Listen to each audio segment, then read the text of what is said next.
you wanted the best, you've got the best podcast, the hottest podcast in the world. The Chris Voss Show, the preeminent podcast with guests so smart you may experience serious brain bleed. The CEOs, authors, thought leaders, visionaries, and motivators. Get ready. Strap yourself in. Keep your hands, arms, and legs inside the vehicle at all times, because you're about to go on a monster education roller coaster with your brain. Now, here's your host, Chris Voss. I'm Chris Voss here from thechrisvossshow.com. There you go, ladies and gentlemen. There are these things that makes it official. Welcome to 16 years, 23 episodes of the Chris Voss Show. We just keep bringing you 10 to 15 new shows, new guests, new amazing people that are going to tell you how to improve the quality of your life, make your lives better, and everything else. If you want to know how to make your lives worse, well, then you have to go find some other podcast, because we don't do that around here. We make your lives better. Or else, don't make us pull the car over and come back there, folks. Today, we have an amazing young man on the show. We're going to be talking about how he can make you live a more healthier life and all that good stuff. We'll get into some of the deets, as they say. The kids say that nowadays, don't they? The deets? No, they don't. I don't know what the kids say. I don't have any clue what the kids say. Get off my lawn. Anyway, Alex Feinberg is joining us. He is a former professional athlete, hedge fund analyst, Google executive, early cryptocurrency investor, and now a leader in the online space coaching men on high performance. His unique career experience over the last 20 years forged a distinct understanding of the human condition, which paved the way for Alex to dominate as a coach for executives and founders. Welcome to the show, Alex. How are you? I'm doing great, Chris. That was one of the most intense introductions on all fronts I have ever been a part of. So congratulations to you and your audio staff for that. Thank you very much. We bring the brain bleed, as it were. So, Alex, give us your .coms. Where can people find you on the interwebs? FeinbergSystems.com, FEINBERG systems.com is where you can learn how to make your life better using the systems that I have discovered and improved upon over my 20 years as a pro athlete, hedge fund analyst, tech executive, and entrepreneur. So give us a 30,000 overview of what you do there at your company. That's a very good question. I think it makes sense to start where I started as a teenager wanting to be a Major League Baseball player, because a lot of the shortcuts that I have developed and that I help high performers integrate in their lives are downstream from my experience as a Division I and professional athlete. My years at Vanderbilt University were the 4 most stressful years of my life, juggling my economics major, which was actually substantially easier to graduate with an economics degree with honors than it was to be a high-performing athlete in the SEC for 4 years in a row. Cutting through the stress of performing in front of thousands of hostile fans on SEC road weekends forced me to reimagine every situation that I was in to de-amplify the stress that I was experiencing, because it forced me to compete at a higher level than I even realized I had the capacity to compete in. My mind started focusing in on all the different shortcuts that I could possibly make to make life easier. And what this ultimately resulted in is, almost an autistic way of looking at the economic frameworks that I was being taught in class and applying them to the real world. So I have applied behavioral economics to dieting, behavioral economics to training, and behavioral economics to the way I structure my life and the way I encourage my clients to structure theirs. What that means is, over the last 10 years, I was able to realize that if I'm in good shape, if I work for a large company, I don't have to work as hard as the people who are not in good shape. So I'm not actually investing extra time to go to the gym, because for every hour I'm in the gym, I can take 2 hours off from my desk and nobody's going to notice the difference. And so observing shortcuts like this as an elite athlete was the first step to me figuring out, hey, if I approach life the way everybody approaches it, and if I listen to conventional wisdom, I'm going to be in the middle of the pack. It's going to be very difficult for me to compete. And if I want to win in life, I need to figure out a more efficient path forwards. So downstream from my figuring out a more efficient path forwards, I was never interested in having abs. I never thought that I could have them. I didn't think I had the genetics.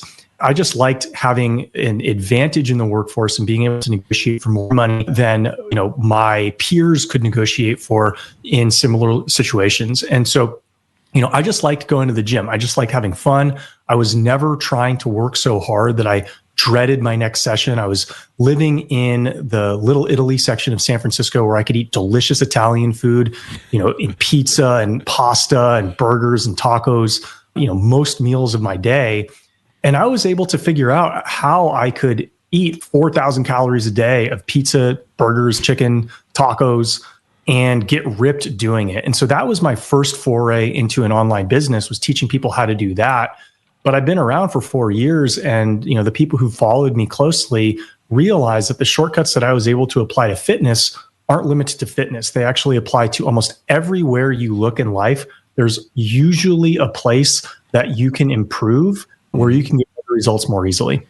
And you help people get those results and gain them. Do you mostly work with men, or do you work with women too? I work with mostly men, probably 90 to 95% men. That's downstream from my fitness system working substantially better for men than women. There's some women who will have success with my fitness system, but it's a no calorie counting fitness system.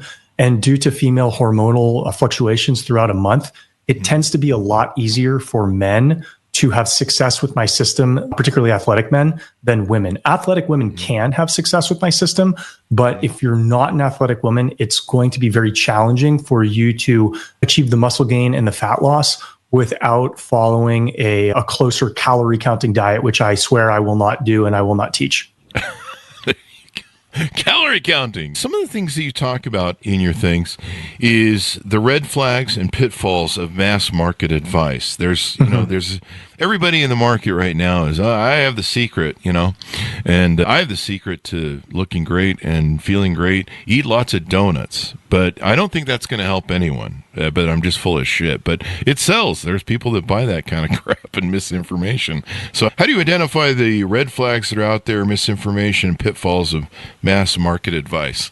I mean, it helps to be generally an intelligent person. We can start with, unfortunately it does. Alex, come on. Have you seen the public lately? No, I'm just teasing. No, that's why I don't work with the average person in the general public. It helps to, so this is actually something that I was podcasting with a friend of mine a couple of weeks ago. And most people, when they experience cognitive dissonance, they do nothing about it. They're like, oh, that's interesting that this feeling that I have completely contradicts a certain feeling that I had earlier. Oh, but smart people, when they have cognitive dissonance, they actually use it as a catalyst to re-architect their frameworks and rethink the assumptions that they've taken. And, a lot of people who are good students, because I was a good student growing up, I went to a good university. A lot of people who get good jobs were good students. You don't realize that you've been brainwashed your whole life to seek approval from a third party, because that's essentially what our education system does. It trains you to be a monkey that jumps for approval. Mm-hmm. And a lot of companies hire people who have this Venn diagram intersection of ability, but also insecurity. Because if you were capable but not insecure, if you were capable and confident, you wouldn't deal with the BS that junior employees deal with at white shoe firms. Right? Because it's essentially a hazing ritual your first 5 or 10 years to get you to give up your former identity and identify as your position within the firm. And if they can't get you to do that, then you're not going to go through the hell that it takes to become a partner or a VP or whatever equivalent exists within your firm. And so if you realize that corporations are essentially cults and the way that they structure their promotional processes is meant to strip you of some degree of autonomy, of cognitive autonomy, you start to question a lot of the advice that people get about, you put your head down, you get a promotion. I applied economics frameworks to navigating the corporate world, and I realized that as an employee, I'm dealing with a monopsony, and a lot of people aren't familiar with the term monopsony, but a monopsony is very similar to a monopoly, except a monopoly is where you have one seller and many buyers, and that seller has pricing power over the market to where the sellers have to pay the price the buyers have to pay the price that the seller commands because they have no other choice. Mm-hmm. But with a large corporation, you have a monopsony where you have many people selling their services, but only one buyer purchasing them. That buyer has significant leverage over the multiple sellers because he can pit them against each other and see who is willing to provide the best value for the lowest price. And I realized that I am in a structurally non-competitive negotiating position as a employee at a larger company. Some people, without putting the thought in, say, I'm just a cog in a machine. But I saw it year after year working at Google, where you are being incentivized to commoditize yourself, where as you climb the ladder, you get rewarded for not working on the things that make you different because they don't have the capacity to grade you on the things that make you different. You can only get rewarded for the things that are like the other people that you are being compared against. And ultimately what that does is it reduces the likelihood that you are ever going to escape the plantation. So people end up with golden handcuffs.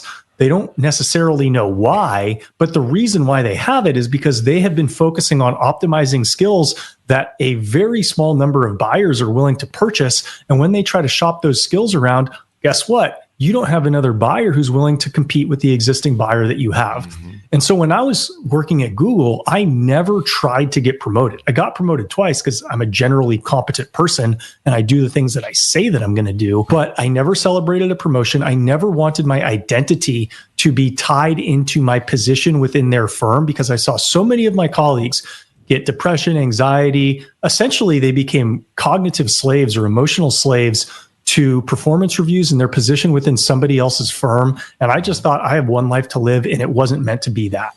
Yeah, you really nailed it on the head there in defining it. I mean, it's one of the reasons I've worked for myself since 18. People, there's a real conformity. I often think of corporate work. I always see that image in my head from the Pink Floyd video, We Don't Need No Education, where the kids are being put through these manufacturing conveyor belts of mass stamping and brainwashing for stuff. And really, there is a lot of conformity that goes on in the office, and I love what you said about how everyone's being compared to everyone else by how well they can conform technically, right? It's Bob's jumping through the hoops and being a bigger conformist than you are, so he's going to get a raise, and maybe you're not going to get a raise. Who can kiss ass the best, basically, contest. And I guess it makes sense for a certain degree. You're in that environment. I'm just glad I don't have to deal with it. Let me ask you this. What is your prospective client? If people are out there listening, considering your services, what does your prospective client look like? Is there a minimum spend they need to have? What are those folks trying to achieve so that they can know that they're the people who should reach out to you?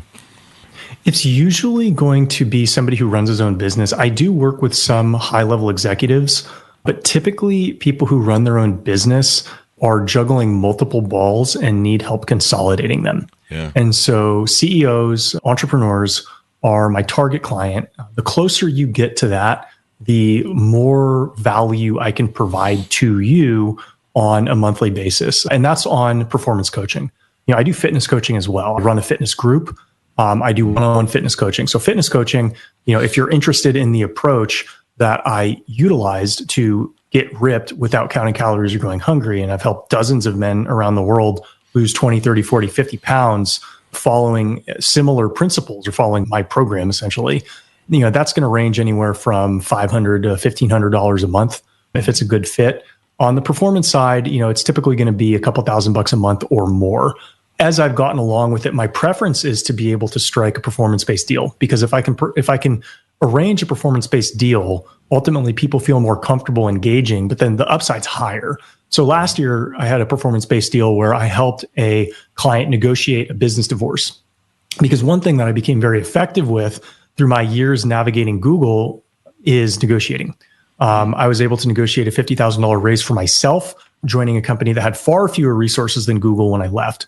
And I helped a client last year negotiate a business divorce where he got $900,000 of additional value because he brought me on and I helped him navigate his situation more effectively. And, I got a percentage of that. And I would prefer that. I got nothing up front, but it ended up being the biggest deal that I had of the year because he was great to work with. There was a ton of value at stake or at risk. And I was able to easily help him capture close to $1 million more. And, for folks who are interested, yeah. Most people don't negotiate that well, even people who've taken negotiating classes. To me, negotiating is, I look at it like wrestling. And, perhaps this is a way that I'm neurodivergent, is I see shapes in situations that other people don't. I see levers moving in situations where other people don't. And so there's certain situations that people try to get backed into. And my reflex is, no, that is a non-leverage position, or that is completely ridiculous, the situation you're getting backed into. And a lot of people don't realize that they are. And so their instincts are wrong, but they've been generally successful their whole lives. So they don't realize that, no, you can hire somebody who can actually help you get 10%, 15% more.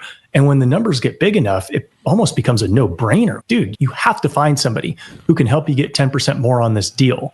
And so when you work with, does someone have to be, I guess, an active gym goer as well? Is it? No, you don't have to be. You don't have to be. Typically, type A individuals will have much better results with me, because a lot of times what limits a type A individual, and that's because, in order for me to go from good to great, I had to figure out how to do less. And a lot of times people get stuck at good because the difference between average and good is more work.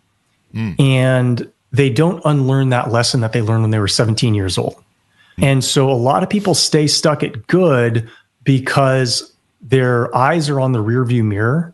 They're unwilling to give up the adjustments that got them where they are, even though they're frequently the opposite of the adjustments that they need to make to get where they need to go. And so it's very easy for me to look at a type A high-performing individual and say, you know what?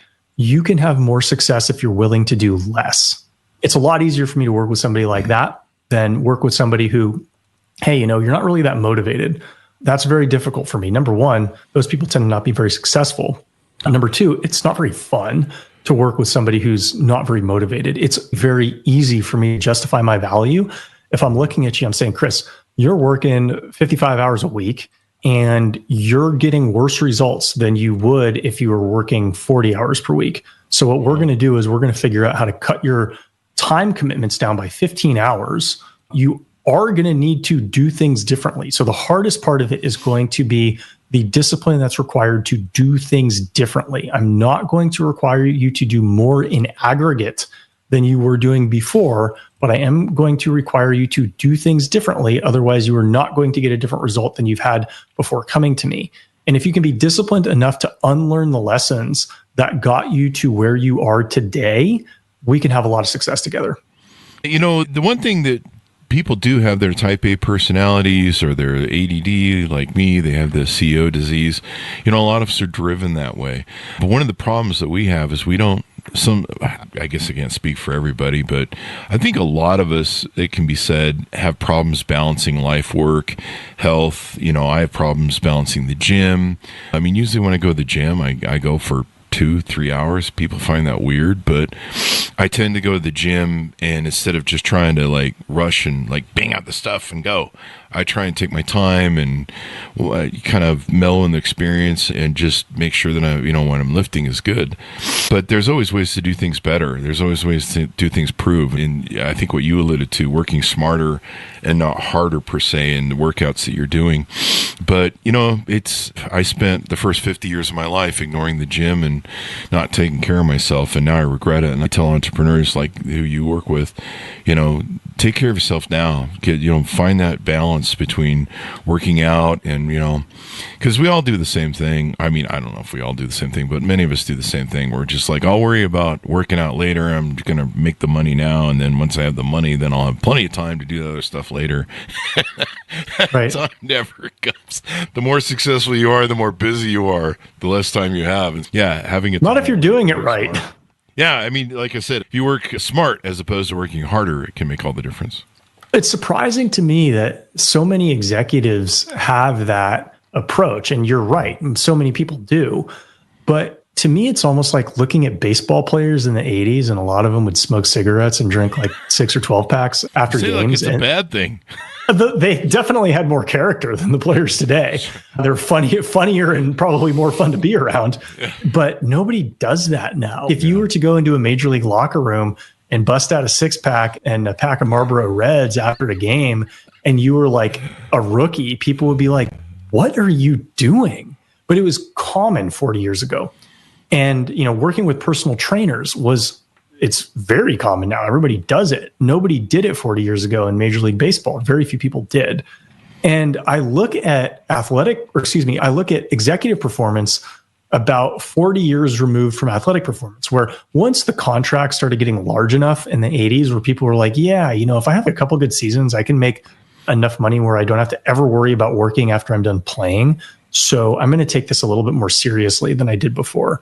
I think we're a couple years away from that as executives, where they'll start to realize, no, my brain works better when I focus more on sleep and I focus more on the gym. Ultimately, if you're a high performing executive, you're not successful because of the volume of things that you do. You're successful because of the quality of work that you can put out, the quality of thought, the quality of planning, the quality of architecture that you can make.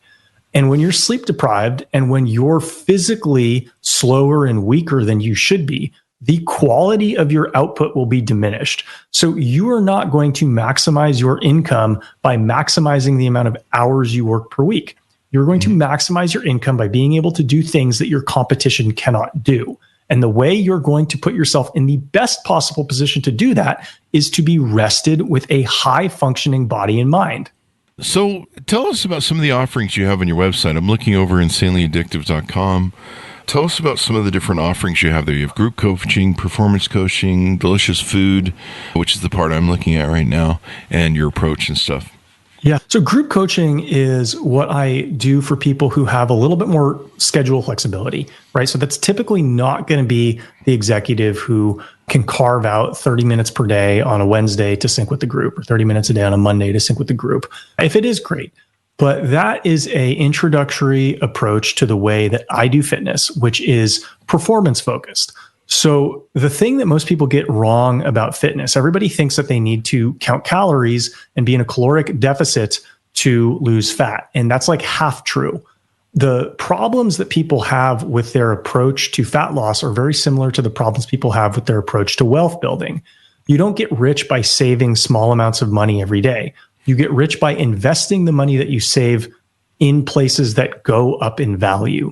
You get fit sustainably by increasing your resting metabolic rate, because you're not going to burn that many calories in the gym. I burn over 3,000 calories per day on days I don't go to the gym due to what I do in the gym. And this is something that most people in fitness today don't get, because fitness for most people is a scam.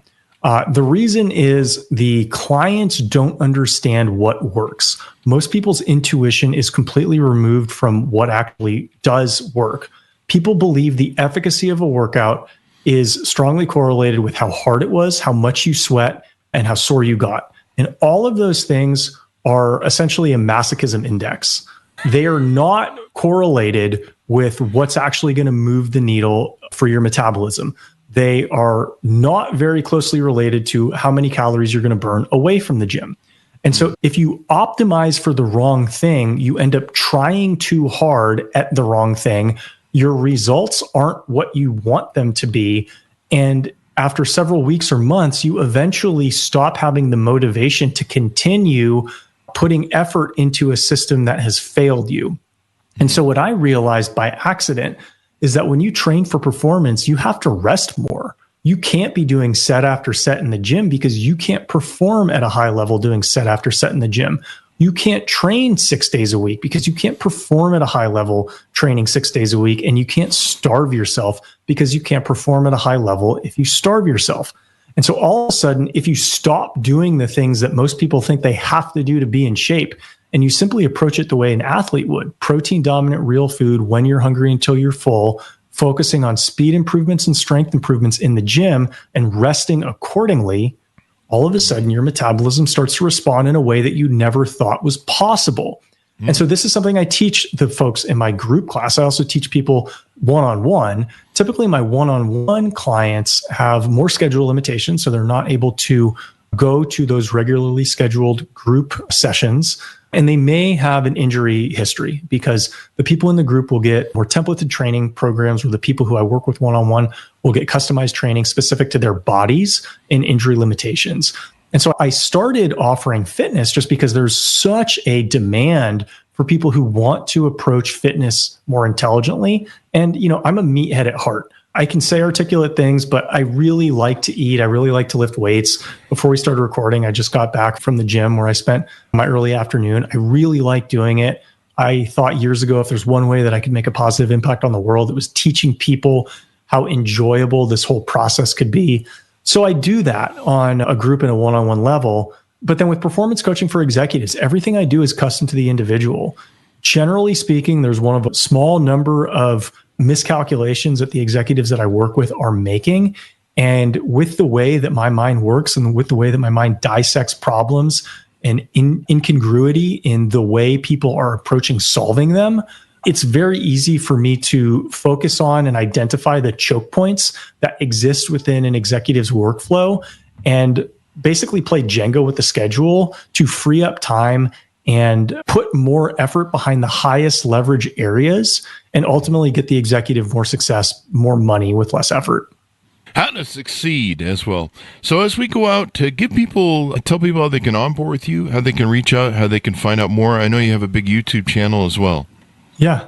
I think the easiest way, go to feinbergsystems.com. In the upper right tab, you can book a call with me. And, right now I have about 100,000 followers across social media. And so I'll keep having, book a call with me probably until I get to 500,000 or something like that. But for now, in the next several months, probably next year or two, you will be able to book time with me one-on-one to chat about your particular situation. We can figure out what of the multiple offerings that I have might make sense for you, if any. And we can go from there. Now, I also have digital products that I made over the last several years. Maybe you're a shy person. You don't have the budget to really invest in yourself. Those are also available too through my website. I made recipe books years ago because, as I mentioned, I eat pizza, burgers, fried chicken, and tacos, and I figured out how to make it work. It's shocking to me that 5 years ago when I was posting this online, nobody thought pizza could be a diet food. Right. And I'm telling people, no, I'm not lying. I eat pizza like 10 times a week. I love pizza. Wow. And I just ate a whole pizza, 30 minutes ago before we started recording. Damn. I need to be and I'm going to go eat a burrito, when we get done for dinner. I'm going to get on your program just for the pizza. Yeah. Like people don't realize that. Okay. What's the difference between, is a sandwich healthy? What does a sandwich have? It has bread, meat, cheese. Okay. What does pizza have? It has bread, meat, cheese. Okay. So what's the difference between the two? Like, why is the pizza less healthy than the sandwich? And, it has to do with the macronutrient proportions, but you can adjust the macronutrient proportions within any food item that you consume to shift it from something that you're likely to overconsume to something that you're not likely to overconsume. And all of a sudden, it integrates with an intuitive fitness system that doesn't require you to count calories or go hungry. But dumb people don't realize this. This is why I always say that fat loss is an IQ test. Because you can do a lot of the things that you don't realize that you can do. You just have to question the dogma that you thought was true. Yeah. I mean, there's so much misinformation out there, and you definitely want to copy the success of someone else. Give us the .com as we go out, and people can onboard with you there. Feinbergsystems.com, Feinberg systems.com. You can also find me, Alex Feinberg 1, on basically every social media channel. My DMs are open, so if you want to connect there, you can. But then you can also fill in an application on feinbergsystems.com, and we'll figure out a way to link up. Off we go. Thank you very much, Alex, for coming on the show. We really appreciate it. This is awesome, Chris. Thank you. And thanks, friends, for tuning in. Go to goodreads.com/Chris Voss, LinkedIn.com/Chris Voss, one of the TikTok, and all those crazy places on the internet. Be good to each other. Stay safe. We'll see you next time. And that should have us out, Alex.